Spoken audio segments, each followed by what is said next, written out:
PESR institute and college, Prasanna plan, 8 Sundarwadi Chhatrapati Sambhajinagar. भविष्याचे no tension, घ्या आजच admission. PESR institute and college. शिवसेनेचे उपनेते व माजी आमदार ठाणे पाटील यांनी जिल्ह्यात व राज्यात झालेल्या नुकसानीसंदर्भात जनमत लाईव्हला प्रतिक्रिया दिली असून शेतकऱ्यांचं मोठं नुकसान झालं आहे आणि मदतीची गरज आहे, तर एकीकडे शेतकऱ्यांचा कर्जमाफीचा प्रश्नही गंभीर आहे। मदत लवकरात लवकर शेतकऱ्याच्या खात्यामध्ये जमा होईल, ती प्रत्येकापर्यंत पोहोचली पाहिजे आणि त्यासाठी निधीचा सुद्धा बंदोबस्त सरकारला करावा लागतो। कारण केवळ मदत करायची म्हटलं एवढं म्हणून किंवा GR काढून होत नाही, तर त्या पद्धतीने पैसा सुद्धा उपलब्ध करावा लागतो आणि त्या कामामध्ये सरकार जुडलेलं आहे।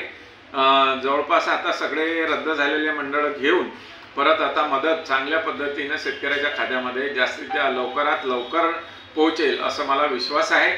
आमचे नेते एकनाथजी शिंदे साहेब यांनी पूर परिस्थितीमध्ये मराठवाड्याचे खास करून मराठवाड्याचा आणि त्या ज्या भागामध्ये मोठं नुकसान झालं त्याचा दौरा केला। त्यांनी स्वतःच्या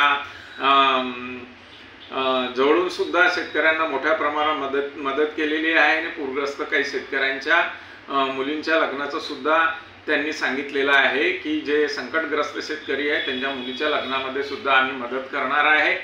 त्यामुळे सरकार सकारात्मक असून या संपूर्ण परिस्थितीवर आमच्या पक्षाचे नेते शिंदे साहेब हे पूर्णपणे लक्ष ठेवून आहे आणि शेतकऱ्यांनी आमच्यावरती विश्वास ठेवावा। नक्की मदत शेतकऱ्याच्या खात्यामध्ये पोहोचेल। सरकार याकडे जातीने लक्ष घालत आहे, तर शेतकऱ्यांकरता नुकसान भरपाई जिल्ह्यात सरसकट जाहीर केली आहे आणि सुटलेली मंडळे सुद्धा यामध्ये समाविष्ट करून घेतली आहे। मात्र अजूनपर्यंत शेतकऱ्यांच्या खात्यात पैसे जमा झाले नाही। यावरून माध्यमांनी विचारले असता लवकरच पैसे सुद्धा जमा होतील, सरकार तडजोड करत आहे, सरकारला शेतकऱ्यांना नुकसान भरपाईचे पैसे द्यायचे आहे, अशा प्रकारची माहिती यावेळी पाटील यांनी दिली। तर अनेक प्रश्नांवर त्यांनी जनमत लाईव्ह सोबत बातचीत केली। जनमत लाईव्ह न्यूज करता राजेश्वर गोरमाळे यांची रिपोर्ट, अमरावती।